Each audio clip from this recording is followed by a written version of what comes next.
So let's today look at Matthew chapter 4. So this will continue from where we left off yesterday.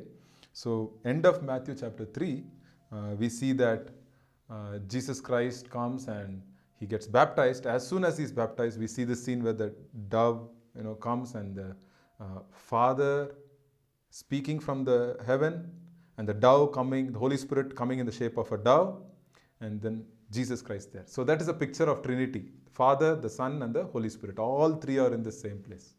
So they're all working together, working unitedly, but they're all, it's not three different gods, but they're all three in one. So that's called Trinity. Anyway, we'll look at that later. But as soon as this amazing experience of this baptism and the Father testifying and the Holy Spirit coming upon him, let's see what happens in chapter 4, verse 1. Jesus was led up by the Spirit into the wilderness to be tempted by the devil. So very, very important verse is that as soon as this amazing spiritual experience happens, immediately the Spirit of God is leading Jesus into the wilderness where he is tempted by the devil. 40 days, 40 nights he's fasting. He wants to be strengthened in the Spirit. When we fast, Jesus also says, when you fast, he says as if that's something that we normally do. He says when you pray, which we normally do. When you give, which we normally do. So it's like he's talking as if we normally do. So when we fast, there was this doctor who said that as we fast, our body, our mind, everything, the body gets weakened and our spiritual senses are heightened. The spiritual senses are heightened. That's what happens when we fast. When the physical things go down and the spiritual things go up. And towards the day 35 and 40, the hunger starts to come back, is what he was saying. So what is happening here is that Jesus Christ is led into the wilderness. Many of us, we get discouraged easily. I've seen this, many young people, get discouraged. And I had this wonderful experience, Sunday service, and I went to this retreat, I went to this prayer meeting. I had this amazing time. I got a word of prophecy and many things they share. They come very excited. But after a few days or few weeks, it's like, they are going through a very dry phase of life. They're like, very discouraged, disappointed and frustrated. And so we have to be very careful that are we walking with the Lord? Are we being led by the Spirit? You see here, as Jesus was led by the Spirit of God, he is able to overcome the temptation that is in front of him. So many times, we go Christian life is not always like a high. It is, there will be some tough times in our life where only the Spirit of God can lead us. Only the Spirit of God can lead us. We cannot walk on our own strength. We cannot become impatient. Many times the problem becomes we are impatient. But when the Spirit of God leads, he leads us to the right place. Even if it's the wilderness. Here, wilderness to be tempted by the devil. To be tempted by the devil. There's another name for the devil. In verse 3 it says, then the tempter approached him and said, what's his name? Tempter. The tempter approached him and said, if you are the Son of God, tell these stones to become bread. Why is he saying that? Because Jesus is hungry. 40 days and night, fasted, and he's hungry now. And he's saying, if you are the Son of God, look at that word if, round that word if in your Bible, if. If. Many times Satan comes and he puts the word if. If you are a child of God, why did you do like this? If you are this, why did you behave like this?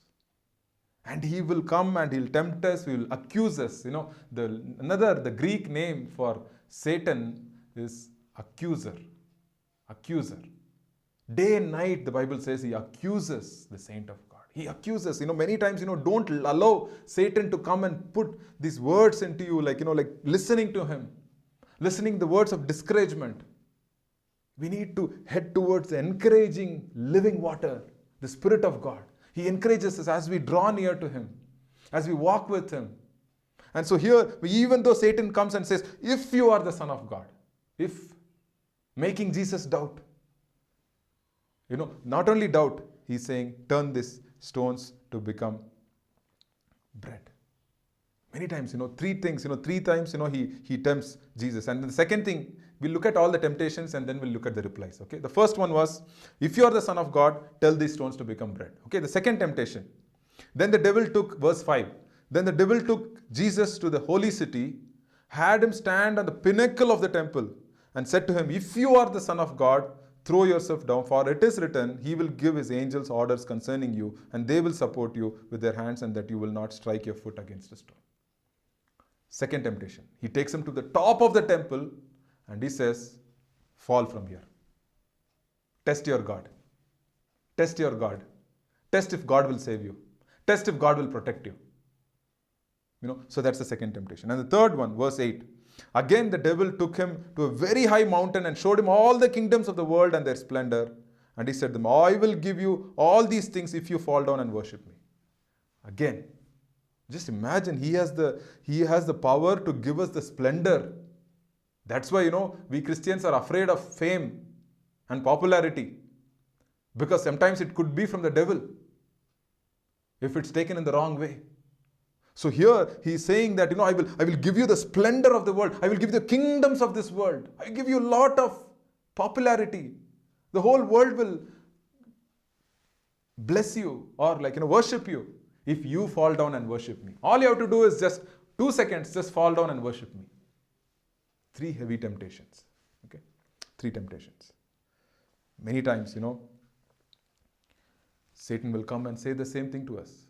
God doesn't love you. Here he says, if you are the Son of God, tell these stones to become bread. Basically he's saying, hey, God gave up on you. So you try to find your own way. Make your own bread. Use your own power. Because God has given up on you. God doesn't love you. And that's the temptation that many of us go through. Especially new Christians. When we see some struggles, when we go through something, tough times in our life. We've had a failure in a class or something in our life. Something is not happening. We think, hey, where is God? If you are the Son of God, the Bible says. Satan's saying. And that's the thing, many times, we go through this time of does God love me? Where is anybody for me? And all that. And then the second thing, look at the second temptation. He is using the Bible verse itself. He's using Old Testament verse. Satan is using Psalm 91. Has to be really interesting here. Satan is using Psalm 91 verses 11 and 12. He will give his angels orders over concern you. So he knows, the Bible says demons believe, but they don't obey. That's the difference. They tremble, but they don't obey to God. But we not only tremble, we believe, but we also obey God. That's the difference. But here, he is using the Bible itself. Satan is using Bible words itself to tempt Jesus. And then third thing is he's offering a lot of fame and popularity. Fame and popularity is not wrong in itself, but when we drink and swim in the pool of popularity, it brings a lot of pain. Or when we are craving for fame and popularity, Bible says, those who want to be rich fall into various temptations. Those who want to be rich, I want to be rich, I want to be this, I want to be that. No, Spirit of God knows what you need. God knows what you need. God knows when you need it, and He will provide it. And see what Jesus says to these 3 temptations. That is the most important thing. What we can learn from Jesus from these 3 temptations. The first thing He says, hey, man does not live on bread alone, but by every word that comes from the mouth of God. Amazing, amazing scripture from Deuteronomy chapter 8 verse 3. Jesus is by heart quoting that, to Satan. When Satan is tempting, he is immediately quoting that verse. No. Don't try to give me, don't try to tempt me. I don't have to just give up on, try to live on bread. I live by every word that comes from the mouth of God. My dear brothers and sisters, what a joy if we can have that same kind of life. Where I say, Lord, I want to live by every word that comes out of your mouth. I want to live that every word that is in your scripture. That I want to make it my own. I want to believe it. I want to obey it. I want to live by it. And that's a difference. It's not only filling our stomach with food, but it's filling our hearts with the words that come from the mouth of God. It is filling our hearts. Lord, I want to be filled with your words. That is why, we have this desire to go through the Bible, because we want to know God's word, we want to know God, we want to be filled by Him, by His Spirit, by His word, and we want to walk in His ways. That is life, that's all life is.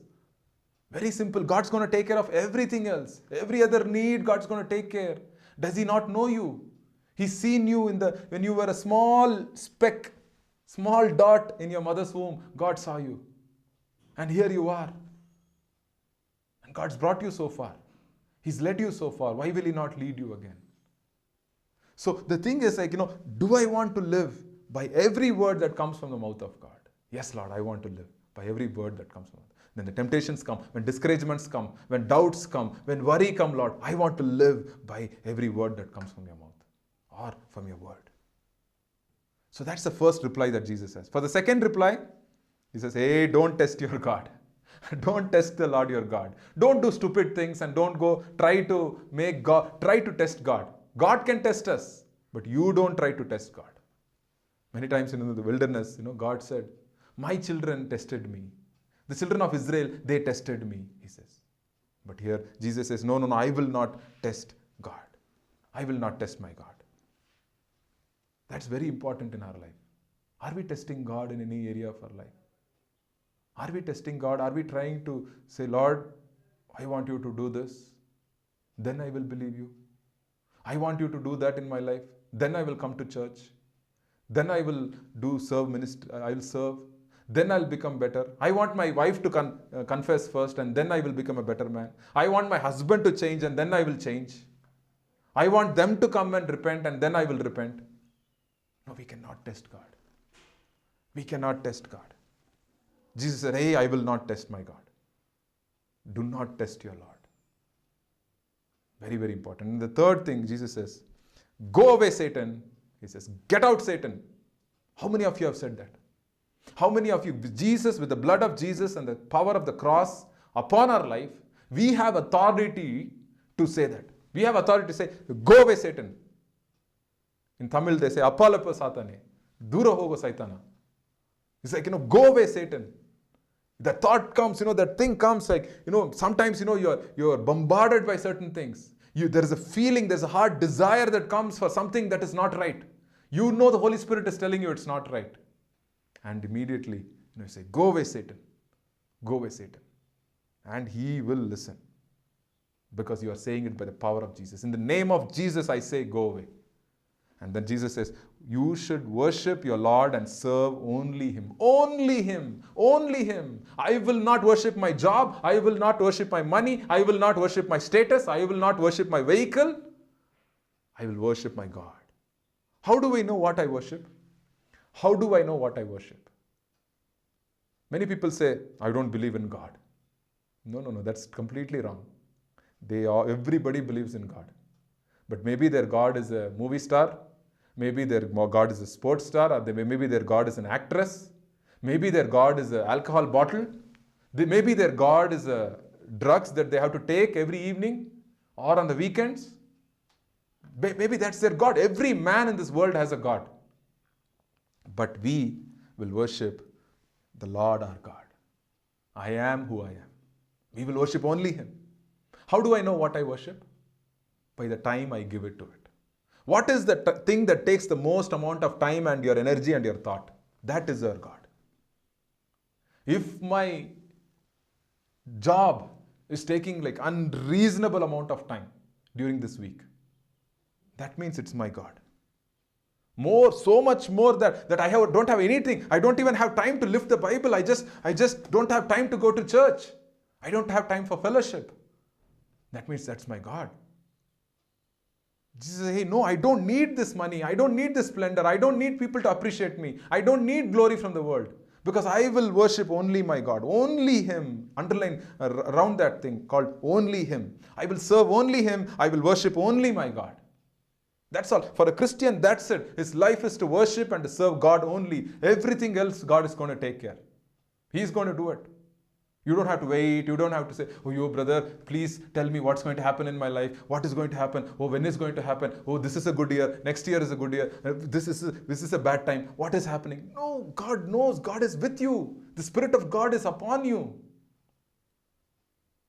It is not like some astrology thing, that we are asking God. No. It is God is upon you. So 3 things Jesus uses. Man shall not live by bread alone, but by every word that comes from the mouth of God. Circle that, mouth of God. Circle that. And the second thing is, do not test your Lord. Circle that also. Do not test your Lord. And the third thing, worship the Lord your God and serve Him only. I told you, circle that also. My dear brothers and sisters, we are being tempted day by day. This modern day is a day of temptations. Temptations on every side. Temptations to our eyes and ears, and our heart is being tempted towards certain things. We are living in an age of temptation. Only we are protected. How can a young man keep his path straight? Only by hiding your word, Lord, in his heart. Hiding the word of God in his heart. That when we are ready, that we can ready when the Satan comes and tempts us, we are ready to attack him with the word of God. When Jesus Christ comes back, in Revelation it says, it's a sword that comes from his mouth. And his name is the Word of God. The Word of God that's ready to attack and to send Satan away. We have the power and authority that God's given us. Each one of us. Let's grow in that. Let's grow in a relationship with God. As we are closer and closer to God, as we come to know God's Word, we have more power of the Holy Spirit that's working in us, deep in us, deep in us. And so that's the thing, dear brothers and sisters. So the tempter will come. And he came to Jesus. And the Bible says in another gospel, it says the tempter left Jesus Christ and tried to come back in an opportune time. That means he went and he wanted to come sometime later. So he will come. But don't keep looking at the tempter. Many times, many young people struggle like this. They're like, oh brother, the temptation is coming. Temptation. I look at this temptation. Always looking at the temptation instead of looking at our Savior. Look at our Savior. Look at our Savior's face. That's why the writer says, fix your eyes on Jesus. Fix your eyes on the goal and run the race, it says, and Paul says. So fixing our eyes on Jesus, not on our temptations, not on our problems, not on our sins. There was a time that I used to struggle by always looking at my sins, like counting, okay, oh, this temptation, oh, I felt like this. And then I say, Lord, I'm tired, Lord. I just come to you. I just come and Lord, you touch me. I want to see you. I want to see your goodness. So, Lord, thank you for your love. Thank you for your patience with me. Lead me, Lord. And so that's what happens. When we turn to the Word of God, when we turn to God, Satan is defeated. Even today, Satan is a defeated person. He's a defeated person trying to come into our life. That's all. He's defeated. Through the cross, we have victory over temptation. We have victory over temptation. Temptation is not sin. Temptation is a way to sin. The Bible says, pray that you will not enter into temptation. So when you enter into temptation and that it conceives, it becomes sin. So the same thing, even in our life, whatever it is, in your life, there are probably 2 or 3 temptation areas. 2 or 3 areas you are heavily tempted. What is it? Have you taken it to God? Have you said, Lord, Lord, I want to confess, Lord. I want to confess and I want my strength. I'm weak here. I'm weak. Tomorrow we are going to see Matthew chapter 5. It's an amazing chapter for people who are tempted. Because that's the kingdom lifestyle. God is inviting us, saying, repent, for the kingdom of heaven is near. Repent, for the kingdom of heaven is near. So in verses 12 to 17, okay, let's read verses 12 to 17. So as soon as John was arrested, Jesus goes towards the north, Galilee. Till now he was in the south, near Jerusalem. And if you can see in the map, I think the map will be shown now. So in the map, as you see, Nazareth is down here, and Jesus goes to almost by the Sea of Galilee towards the north. What is Galilee? It's called Galilee of the Gentiles. If you see verse 15, the area of Zebulun and Naphtali. It's almost towards the northern side of the kingdom. And here it says in verse 15, beyond the Jordan, he goes to the Galilee of the Gentiles. How are the people living there? The people who live in darkness have seen a great light. For those living in the land of the shadow of death, a light has dawned. So what's happening here? They are living in darkness. They are living in darkness because these are mixed people, Gentile people. They married some Jewish people from another country and they are settled there, so they were called Gentiles. So the Jewish people used to hate them. They didn't used to have any relationship with them. But Jesus goes there. Jesus goes to the person living in darkness. What a great Savior we have. You know, he is saying he goes, the people living in darkness saw a great light. When Jesus Christ left Nazareth, his hometown, to go into Galilee, people saw the light. Jesus comes into my life. I see the light. Jesus comes to my struggle. I see the light. He comes into the darkest area of my life. I see like a light that switches on. And that's what happens here. The land of the shadow of death. People were living in fear of death. The light has dawned. Light has come upon them. Again, this is Isaiah chapter 9, prophecy from Isaiah chapter 9. Prophecy after prophecy, Matthew is writing for us. What a great job Matthew has done. We have to really thank him. When you get to heaven, shake hands with him and say thank you for reminding us how precious Old Testament is and reminding us how powerful God is to fulfill each promise. And so here, these people are living in darkness. They are seeing this light. And then what does Jesus say? Same message that John the Baptist said in chapter 3 we saw. Repent because the kingdom of heaven has come near. Only the Matthew's gospel has written 38 times. In the Matthew's gospel, 38 times the word kingdom of heaven or kingdom of God is mentioned. 38 times. See how important it is. So the whole book of Matthew is trying to present Jesus as the king, and we are invited to come into the kingdom of heaven. You are invited, I am invited, we are all invited to come into the kingdom lifestyle. It's a kingdom lifestyle. Tomorrow we will see what it means to have the kingdom lifestyle. A kingdom lifestyle. That it's a different kingdom. It's an invisible kingdom. It's a powerful kingdom.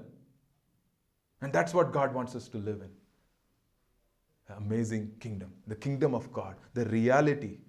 The kingdom of the world is vanity. It's gone. It's gone. We are living during times of COVID right now. You see what is real. You know what is important in life. But there is a kingdom of heaven, which is not there. It is right now here.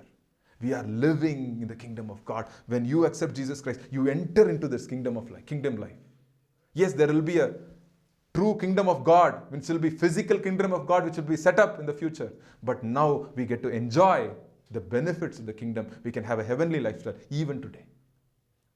And that's what Jesus is saying. Repent, turn around. I don't know where you're going. Turn around, he's saying. Take a 180-degree turn, he's saying. Take a 180, come back to me. Take a 180, come back to my paths. Maybe you're going this way. Repent and turn around and come, because the kingdom of God has come near. Kingdom of heaven has come near. It's like, let's say there's this new medicine that they find.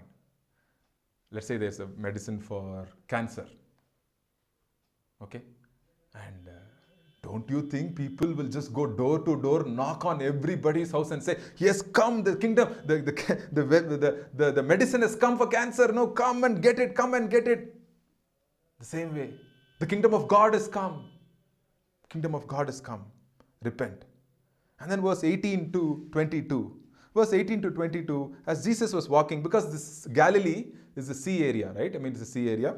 And there is a place called Capernaum. It's a very beautiful area. So as he's walking, it's also like a huge lake and a sea, they call it, Galilee. And so he sees Peter and his brother Andrew. And he says, follow me and I will make you fish for people. I will make you fishers of men. And then he goes a little further and he sees Andrew and, James and his brother John. He also asked them to follow. So 4 disciples he asked them to follow. He wants to make them fishers of men. Fishing is a very, very hard profession. Fishing is very hard. Fishing itself is very hard. You need to be courageous. You need to be patient. You need to learn skills. You need cooperation from other boats people. You need faith above all. Faith, cooperation, skill, courage and patience. The same thing needed to share gospel. The same thing is needed.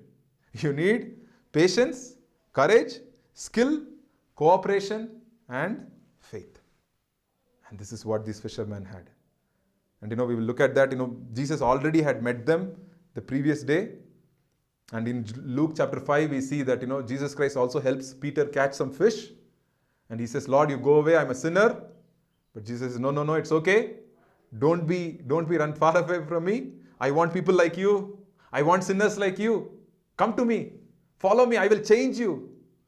This sinner became one of the greatest apostles of the kingdom of God. You see 1 Peter, 2 Peter, you read those books. How amazing it is. Brilliant. The book of suffering. But how did it all start? Peter was a sinner. Peter was a sinner. He said, Lord, don't come near me, Lord. Lord, I don't want to see your holiness. You are too holy. I don't want to come near you. But what happens? Peter goes and he follows Jesus. And you see the end of Peter. Yes, Peter had struggles. Peter had faith issues. Peter was very impatient sometimes. But you see the end. And that's the thing, dear brothers and sisters. God's going to do something in your life. God can do that. Only God can do that. No man can do that. Only God can do that. And then finally, verse 23 till the end of the chapter, verse 25, it says, Jesus began to go all over Galilee, teaching, preaching, healing. Teaching, preaching, healing. What was Jesus doing? Teaching about the word of God, preaching about the kingdom to repent people, and then he was healing people from all diseases. And people used to come, they used to suffer from various diseases, pain and demon-possessed people and epileptics and paralytics. Everybody, large group of people, everybody started to know about what Jesus was doing. Because he was healing people. He was touching people. He was chasing demons by the power of God. And he can do that today. Do you think that what we read in verses 23 to 25 is limited only for Galilee area? Or even today here in our country in India? No. It is unlimited power that God's given us according to his will. You pray, you ask God, Lord, I want to repent, I want to come because the kingdom of God has come near. Lord, I want to follow you. Lord, make me your own. And he is more than happy to make you. So God wants to do great things. God wants to use you. God wants to work through you. God wants to work in you. God will do that amazing work. So what all we saw today in chapter 4, Jesus was led by the Spirit. Yes, temptations will come. You can have a high spiritual experience, but you might have to go through temptation. But Jesus was, even though was tempted, was victorious over temptation. And so can we be because of his sacrifice on the cross for us. And he answered the tempter by the word of God, and finally he said, go away, Satan. He said, get lost from here. You have no business here with me. And Satan went away. Shamefully went away. And then Jesus, when he heard about John's death, he goes into the region of Galilee, Gentile region, where people were living in darkness. People didn't know what is God, who is God, how does God look. And Jesus Christ goes and walks with them and he says, turn, repent and come to me. And then Jesus also invites his disciples. First disciples he finds in Galilee. So it is a good decision to go to Galilee. And then finally he starts his ministry in Galilee area. So God's going to do great things. We see that we are weak vessels. So let's commit this day to the Spirit of God. Say, Lord, I'm weak, but you are strong. You lead me today. I don't know what's going to come, but Lord, sanctify me. Make me holy for you. Make me wholly yours. Lead me, Lord. Shall we ask, God's going to do great and mighty things. Heavenly Father, Lord, we pray this day, Lord, will be a day of blessing. Lord, that you would lead us and guide us, Lord. That there are many temptations, Lord, that come to a righteous man. But Lord, we can stand because of you. When we hide the words, Lord, your words, Lord, remember your paths in our life. Help us to also walk in them, Lord. Help us to chase away Satan, Lord, by the power of the name of Jesus. Lord, he has no business with us, Lord. Help us not to cooperate with Satan, but Lord, recognize that the Spirit of God is in us. And Lord, that he is a mighty warrior and he will lead us. Spirit of God, Lord, you lead your children. Lord, show them, Lord, what it means to serve you, to follow you, just like Andrew, Peter, James, and John followed you, Lord. Show them, Lord. And also, Lord, we thank you, Lord, that you did great and mighty works, Lord, for the poor and the weak, and the helpless people. Lord, whatever the opportunity we have today, open the doors, Lord, so that we can bring your kingdom, Lord, into many people who are broken. Because your kingdom has come and changed our lives. As we pray, Lord, your kingdom come. Your will be done on this earth, Lord, as it is in heaven. We thank you, Father. We commit this day into your hands. Bless each dear brother and sister.